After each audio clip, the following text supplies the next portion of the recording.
রাজ্য জুড়ে বিশেষ নিবিড় ভোটার তালিকা সংশোধন প্রক্রিয়াকে কেন্দ্র করে কেশপুরের রাজনৈতিক উত্তেজনা ক্রমশ চরমে উঠছে। কেশপুরের বিজেপি নেতা তন্ময় ঘোষের রোহিঙ্গা মন্তব্য এবং নির্বাচন কমিশনের শুনানি প্রক্রিয়ায় সাধারণ মানুষের ভোগান্তি, এই দুই ইস্যুকে কেন্দ্র করে প্রকাশ্যে বিস্ফোরক আক্রমণে নামলেন জেলা পরিষদের পর্ষিয়ান সদস্য মোহাম্মদ রফিক।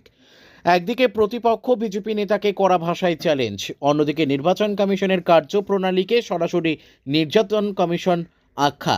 সব মিলিয়ে কেশপুরের এসআইআর শুনানি কার্যত রাজনৈতিক তরজার মঞ্চে পরিণত হয়েছে।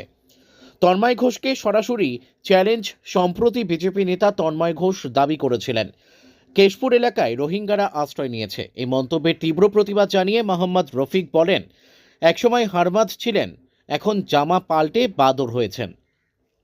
আমি তন্ময় ঘোষকে খোলা চ্যালেঞ্জ করছি, কেশপুরে কোথায় রোহিঙ্গা আছে চলো দুজনে মিলে খুঁজে বের করি। আমি ওর সিকিউরিটি হয়ে থাকবো, তবুও ওকে রোহিঙ্গা দেখাতেই হবে। এদিন কেশপুর বিডিও অফিসে এসআইআর এর আওতায় ভোটার তালিকা সংশোধন ও শুনানির জন্য হাজার হাজার মানুষ হাজির হন। তীব্র গরমের মধ্যে দীর্ঘ লাইনে দাঁড়িয়ে সাধারণ মানুষের দুর্ভোগ ছিল চোখে পড়ার মতো। তীব্র রোদে কয়েক হাজার মানুষের ভিড়, কোলে শিশু নিয়ে ঘন্টার পর ঘন্টা লাইনে দাঁড়িয়ে থাকা মায়েরা, গর্ভবতী মহিলা ও ৮০ ঊর্ধ্ব বৃদ্ধ বৃদ্ধাদের দীর্ঘ অপেক্ষা। এই পরিস্থিতি দেখে ক্ষোভ উগরে দেন মোহাম্মদ রফিক। তার বক্তব্য, আমার ৬৪ বছরের জীবনে এমন পরিস্থিতি কখনো দেখিনি। টুকটাক বানান ভুল, নামের সামান্য গরমিল, এইসব কারণে মানুষকে লাইনে দাঁড় করিয়ে ঘন্টার পর ঘন্টা হয়রানি করা হচ্ছে। এটা নির্বাচন কমিশন নয়, এটা নির্যাতন কমিশন। শুনানির তালিকায় নিজের পরিবারের নাম উঠে আসায় বিস্ময় প্রকাশ করেন রফিক। তার অভিযোগ, ২০০২ সাল থেকে ভোটার তালিকায় তার নাম শেখ মোহাম্মদ রফিক থাকলেও বর্তমানে পোর্টালে তা অদ্ভুতভাবে রফিক হিসেবে দেখানো হচ্ছে। এছাড়া কেশপুরের ভোটার হওয়া সত্ত্বেও মেদিনীপুর শহরের বাসিন্দা তার পরিবারের সদস্যদেরও শুনানির জন্য তলব করা হয়েছে বলে অভিযোগ। এ প্রসঙ্গে রফিকের করা বক্তব্য, এটা নিছক প্রশাসনিক ভুল নয়, নির্বাচন কমিশন ও বিজেপি যোগসাজশ করে সাধারণ মানুষকে হেনস্থা করছে। নির্বাচন কমিশন সংবিধানের ঊর্ধ্বে নয়, তারা ট্রাম্পের দেশ থেকে পর্যবেক্ষক আনলেও বাংলায় মমতাই থাকবেন। বিডিও অফিসের সামনে লাইন দাঁড়িয়ে থাকা সাধারণ মানুষের চোখে মুখে স্পষ্ট ছিল ক্লান্তি ও অসন্তোষ। এসআইআর এর মতো গুরুত্বপূর্ণ প্রক্রিয়ায় সামান্য তথ্যগত ত্রুটির জন্য কেন হাজার হাজার মানুষকে এভাবে হয়রানির শিকার হতে হচ্ছে তা নিয়ে উঠেছে প্রশ্ন। ব্যুরো রিপোর্ট, সত্যের সন্ধানে কেশপুর। অসভ্য সিপিএমের হারমাত ছিল তো, ও একবারে একটি বাঁদর। তন্ময় ঘোষ, তাকে আমি দেখা পেলে আমি ঘেরবো, তো আমি ঘেরবো নি যে চল কেশপুরে একটা রোহিঙ্গা বের করবে, একটা রোহিঙ্গা বের করবে। অসভ্য, কেশপুরে দুর্নাম করছিস, কেশপুরের মাটিতে জন্ম নি, পার্টি কর, যে কোনো পার্টি কর, আপত্তি নেই, কিন্তু মিথ্যা কথা বলবে না। তাকে আমি পেলে আমি জিজ্ঞাসা করবো যে চল আমার সঙ্গে, তোর সিকিউরিটি আমি কেশপুরের মাটি, কোথায় রোহিঙ্গা আছে, কোন জায়গায় রোহিঙ্গা আছে, কে রোহিঙ্গা কে বাংলাদেশে একজন দেখা। কেশপুরে কি এরকম বাইরের মানুষ আছে আপনার? একজনও কেউ নাই কেশপুরের মানুষ। কেশপুরের মানুষ ব্যতীত বাইরের অন্য দেশের লোক একজন বের করতে পারবে না। তন্ময় একটা মিথ্যাবাদী, লায়ার, হারমাদ। নির্যাতন কমিশন, নির্বাচন কমিশন, আমি তো বলছি নির্যাতন কমিশন, এরা কোনো মানুষের ভালো চায় না, মানুষকে এইভাবে হায়রান। আজ বিডিও অফিসে যা দেখলাম, গাড়ি বলছে আমরা ক্ষমতায় এলে কিন্তু শাহজাহান সবের নাম মুছে দেবো।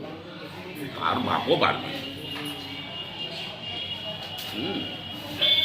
৭০০ বছরের বেশি মুসলিমরা ভারতবর্ষ শাসন করেছিল, ব্রিটিশরা ২০০ বছরের বেশি ভারতবর্ষ শাসন করেছে। তাহলে ৭০০ বছর শাসন করে আমরা কেন মাইনরিটি? আমরা সংখ্যায় ভারতবর্ষে কম কেন? যদি সেই সময় মুঘল সাম্রাজ্য যদি হিন্দুদের উপরে অত্যাচার করত, তাহলে আমরা সংখ্যায় কম হবো বলো? কোথায় কি মেরুকরণ রাজনীতি সব কোনো বলে লাভ নাই। শুনে রাখুন, ওই যে হুমায়ুন কবির বড় বড় ডায়লগ আছে, মমতা ব্যানার্জি সরকারের আমলে মমতা ব্যানার্জি ওকে মন্ত্রী করেছিল রাজ্যে। এবার সরকার নির্বাচন কমিশনের নিয়ম অনুযায়ী ৬ মাসের মধ্যে ইলেকশন করতে হবে। ইলেকশন হয়েছে, মন্ত্রী থাকাকালীন যে হেরে যায় মুর্শিদাবাদ জেলার মাটিতে, সে বড় বড় কথা বলছে পাগলের প্রলাপ। বাবরি মসজিদ করছিস কর্নারে ভাই, তুই রাজনীতিতে এমন ভাব দেখাচ্ছিস যে মন্ত্রী হয়ে 6 মাসের মধ্যে ইলেকশনে যে নিজে জিততে পারেন, সে বলছে 148টা সিট নিয়ে 103টা লিখবো, করবো। তুই পাগলের প্রলাপ ছাড়া কিছু না। তাহলে আমি বলবো চল ভাই, চল তন্ময় আমার সঙ্গে, আমার তো বয়স অনেক ছোট। আমি বলবো চল, কোন জায়গায় রোহিঙ্গা আছে চল, কোন জায়গায় বাংলাদেশি আছে খুঁজে বের করতে ভাই।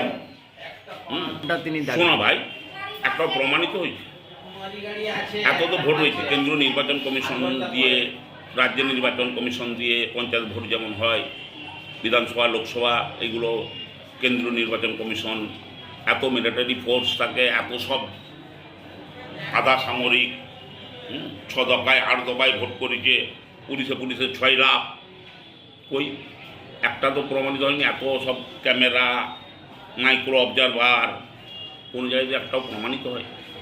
হ্যাঁ, আগের বিলরা ঠিকমতো কাজ করতো নি বলেই ভোটার তালিকায় মৃত ভোটার অনেকটাই বেশি হয়েছে। এটা অস্বীকার্য কেন? এক কাজ বলুন, ট্রাম্পের কাছ থেকে নিয়ে আসতে বলুন নরেন্দ্র মোদী। বাংলায় মমতা, জনতা মমতার সঙ্গে।